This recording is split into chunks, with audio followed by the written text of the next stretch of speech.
them flavour chasers. Preheat your oven to 200 degrees. You're gonna need a frying pan and a splash guard if you don't want to make a mess.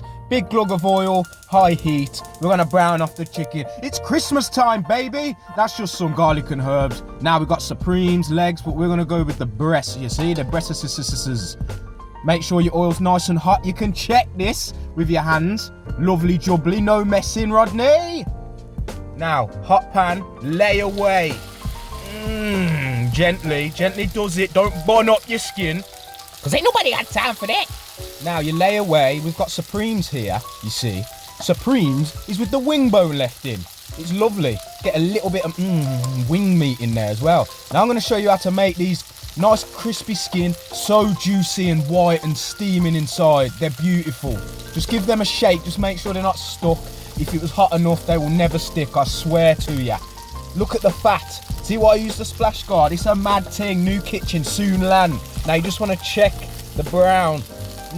Not quite there. You want a better seal than that on them. See that splash?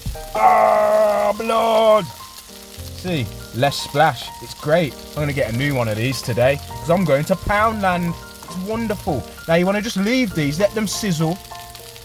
Sea salt. See it there? Flaked. Lovely bit of seasoning. You want the chicken to do its ting. This is going to be a restaurant style meal I'm making with this. So you ain't got to season up the ting too tough. Then flip when they're like that. It's beautiful. It's golden. It smells incredible. More sea salt, the flake stuff, the good stuff. You want to get yourself an oven tray. Now the underside is browned, not too much because you don't want it to dry out in the oven. We're going to put them on the tray and we're going to bang them in the oven. This is going to be incredible, I'm telling ya. There's your oven. Open the door. Yes, man. No messing. Slide that in there and you leave it. I'm going to say, this is 200 degrees C. I'm going to say 15 minutes. You see that pink strip? You're going to cook it till that disappears. That's about 10 minutes in now. See how it's starting to disappear, but it's not completely gone. You see it there, just that little line to the left, and just underneath there, it's got a pinky hue. This is after 15 minutes. The thing's cooked, blood.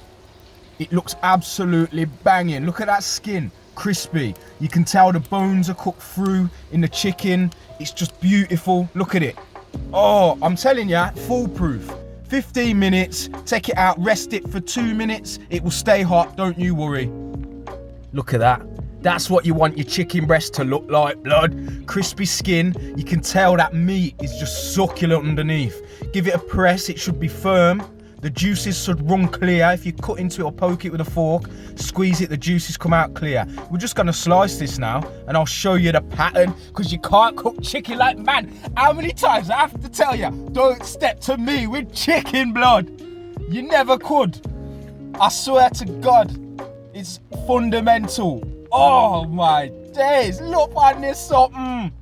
This is the easiest thing. People say, how do you cook chicken breast and it don't dry out? This is how. Look at it, don't fear it. Just embrace it. Look at that chicken, man. Not dry. I'm salivating, man. Look at it. Look at it. Oh, it's beautiful. I'm telling ya. Yeah, so drop a comment if there's anything you want to know how to pattern and cook perfectly every time. Let me know and I'll show ya. I'll do it. Cheers. Neighbor Station.